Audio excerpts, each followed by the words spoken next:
Greetings, everybody. Hythany by Tano here, the internet's busiest music nerd, and it's time for a review of the new Weezer album, Van Weezer. Yes, this is a brand new LP of songs from legendary alternative rock band Weezer, which arrives to us after a disappointing delay thanks to the start of our pandemic year in 2020, but now lands in our laps in the midst of a much more curious context. What I mean is this record follows the release of Weezer's album OK Human, which was the band's very good, great, my favorite record they've put out in years. They're fantastic orchestral, guitar-free record, and now that is being contrasted with the release of Van Weezer, which has been billed essentially as the band's most guitar-centric record, really an ode to the styles of guitar heroism of the 80s. So not just showcasing the driven power pop riffs that Weezer is known for, but anthemic solos, shredding, really the musical excesses of hard rock. Truth be told, this record doesn't vary too far from Weezer's usual pop formulas. While those louder, flashier guitars are present, they still sound like the same band at their core. And I don't think Weezer's sticking to their regular songwriting formula, but slapping on a little hard rock window dressing is necessarily a bad thing. I mean, what was OK Human, if not a lot of those same aspects, but with some orchestral Baroque window dressing? Ultimately, for me, the question with this record is, are the songs good? And the concept here, is it done well? I'll tell you that I certainly had high expectations for this record, especially given just how enjoyable I thought some of the teasers were. There's The End of the Game, which is a triumphant hard rock opener with lots of soaring guitars. In a lot of respects, this tune feels like very old school, blissful, fun, super hooky Blue Album era Weezer. Very sweet, very accessible, but again with that kind of bold 80s hard rock guitar flair. The track I Need Some of That has roughly the same appeal too. You've got those hard rock aesthetics being played out against Rivers, taking the band essentially to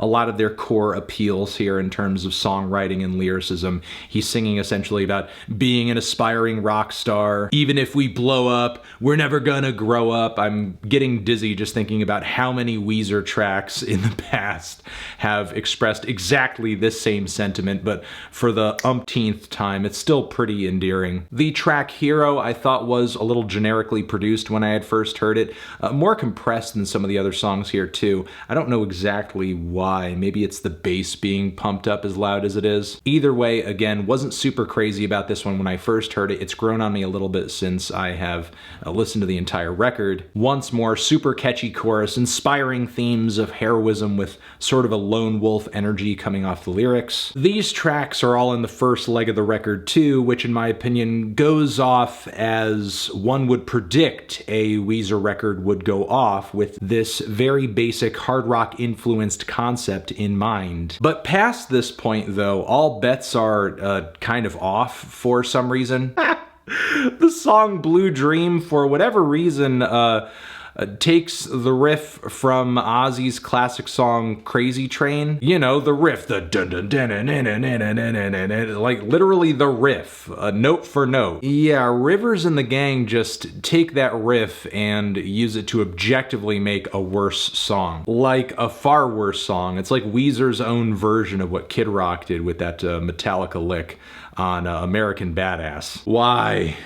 You're just ruining it. And look, you know from previous reviews, I'm very pro remix, pro sample, pro creative interpolation, but what Weezer is trying to do here with this riff is just beyond tacky. There's also the track One More Hit, whose lyrics, some of them anyway, can go into the questionable history books, with Rivers' proclamations of pump it into me, daddy. And look, I get the point of the song, I get its references to drug use, addiction, and the variety of ways what's being said here could be interpreted metaphorically. But God, is that a lyric that draws attention for all the wrong reasons. I think that the sentiment of the song could have been maintained, but with another bar. And generally, I don't even think it's that bad of a song. The tune is solid, the thrash bridge at the end of the song is exciting, and the key change is great too. But there is a certain point in the last half where it feels like the record isn't even really sticking to its mission anymore. Sheila Can Do It, to me, runs like,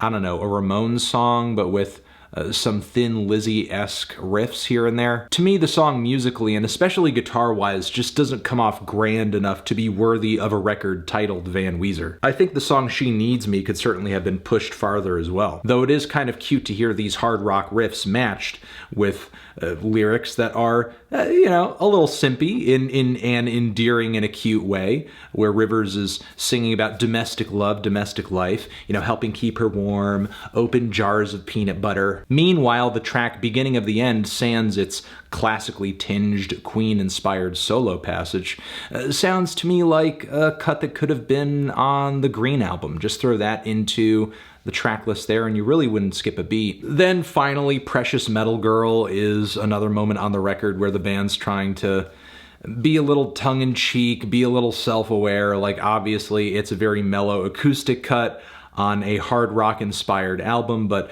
I suppose with the lyrics being in reference to this idealized metal girlfriend, it still has a loud rock angle to it. And as far as love songs go, I think Cuomo has written way better ones again and again and again. We don't even need to dig that far into the past. Like, I don't know, Da Vinci. I'm at a loss for words, I'm at a loss for words. I mean, the idea of being in the midst of a love that is so great, you and other people couldn't even describe it, to me just like hits a lot harder than, I don't know, just like having a crush on somebody because they are putting Aquanet in their hair and they're just your precious metal waifu. Reads less like a generally appealing love song and more just like, I don't know, a really weird message board post from a sad guy who's just really obsessed with the idea of getting a goth girlfriend. But yeah, in a nutshell, that is Van Weezer. That is this very short, slightly hard rock influenced record with